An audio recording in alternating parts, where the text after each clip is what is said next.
just people get scared of the word socialism and communism and all these things. You understand why, right? I mean, because I know, I understand why, but in my mind, there's never been a communist nation in the world, and the reason why I say that is theoretically, in order for communism to exist, it has to be a collective action of everyone agreeing to that system. That is what a truly communistic system is. The purest form of democracy in which everyone agrees, basically, but economically. Right. So let me ask you this. When you talk about social democracy, is AOC on that camp, or is she still a capitalist in the sense that you talked about? Because she seems to me the most progressive. She seems to be one of the most progressive candidates we have out there, right? Yeah. And when she's fighting that battle, she's doing so within the confines of a capitalistic structure, correct? Well, yeah, because it's the dominant structure. Right. And so I don't think she's ever identified as a social democrat, though.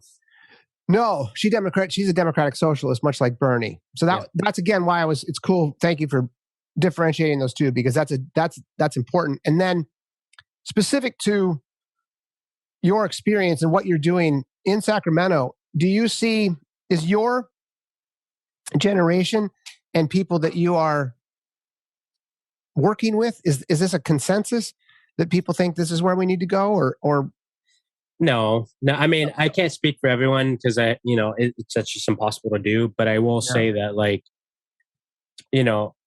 I think I'm just as unique as everyone. But I don't think people. I haven't found my niche yet in terms of people who think like I do, specifically because we're all liberals, and well, at least my political group is, and so we're so diverse in our thinking, but I do think there's a consensus in that capitalism is not sustainable. I will agree with that. And I think that part of what you're getting into, and the reason I brought the communism piece up, is that I had this discussion with Brett as well. And I know if he watches this, he'll be like, dude, you can't talk about me. But I love him. And we just disagree. Hey, Brett. Hi, Brett. Is that when I bring up communism to him, you said the same thing, is that we've yet to ever have a true theoretically driven communist experience. Yeah. Because as Marx explains it, communism is when socialism is fulfilled. Correct. And that's what Richard Wolff talks about too, right? So I get that because I've done some homework on it, but the one that is an argument which I get, but where it comes from is that you look at, Mao, you look at Pol Pot, you look at Stalin, dictators.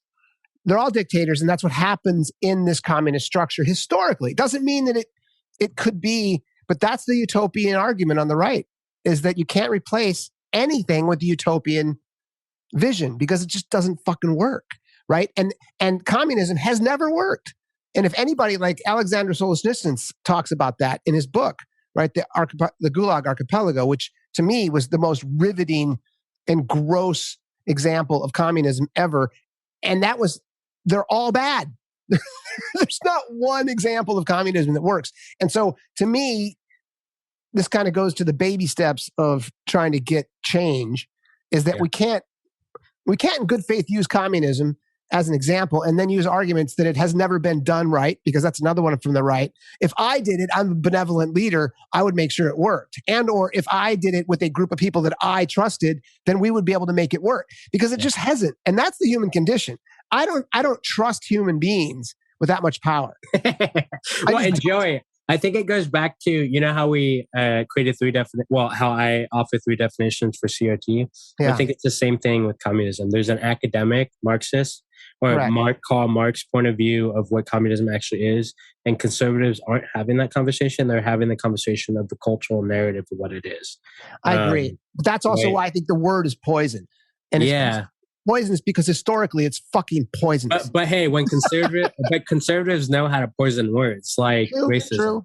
True. Yeah, exactly. So it's like knowing how to buy that and like say, okay, yes, like we need to figure out a way to communicate with you because we're community at the end of the day. But so it's been fantastic, dude. We've been on the 2 hours and 24 minutes. So let me just say this. I look forward to watching you get your PhD, which I'm sure you'll probably do. I look forward to watching what you do with the young Democrats of America and the Social Democrats and the Progressive Democrats and the Hispanic Latinx caucus and your young Democrats of America. Kudos to you for all that you're doing. You're doing great work. I think you're a fine young man with a big brain, and we need people like you out there. And thank you again for your time and energy today, because we didn't know each other from Adam, and you left your job today with your boss's permission to come and talk to some dude on a podcast about solving all the world's problems in 2 hours and 26 minutes. So I really appreciate your time today, dude. And we didn't get to talk about Texas abortion law. So dang it, next time. There was not a lot of controversy on that. It's fucking draconian and awful. And yes. Okay, I'm happy we can agree on that, which I obviously knew we did. Yeah, no, yes. So thanks again, dude.